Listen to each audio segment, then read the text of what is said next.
আজকের big breaking news.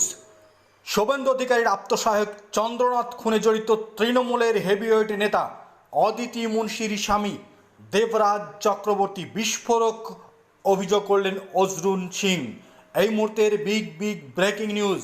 বিস্ফোরক অভিযোগ বিজেপি নেতা অর্জুন সিংয়ের। শুভেন্দু অধিকারীর আত্মসহায়ক চন্দ্রনাথ রথ খুনে হাত রয়েছে দেবরাজ অর্থাৎ অদিতি মুন্সির স্বামী দেবরাজ চক্রবর্তীর। বোমা ফাটালেন নোয়াপাড়ার বিধায়ক অর্জুন সিং।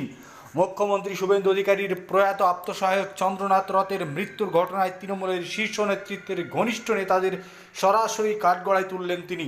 সাংবাদিকদের মুখোমুখি হয়ে অর্জুন সিংয়ের দাবি, এই খুনের নেপথ্যে বড়সড় অপরাধ চক্র কাজ করেছে এবং সিবিআই একটু সক্রিয় হলেই আসল মাথা মুখোশ খুলে যাবে।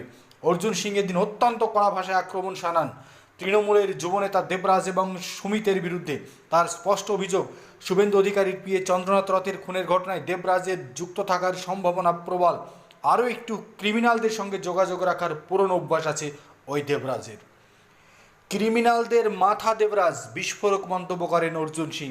এরা আসলে অভিষেক বন্দ্যোপাধ্যায়ের খাস লোক এবং ফ্রন্টম্যান হিসাবে কাজ করে আসছে।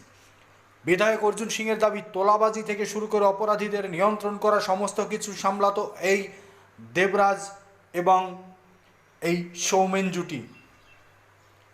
সরাসরি দেবরাজ এবং এই সৌমেন জুটিকে আক্রমণ করলেন অর্জুন সিং। বললেন, এরাই চন্দ্রনাথ রথ খুনের সঙ্গে জড়িত। সিবিআই আরেকটু ভালোভাবে তদন্ত করলে আরও তৃণমূলের বড় মাথা প্রকাশ্যে আসবে বলে দাবি অর্জুন সিংয়ের।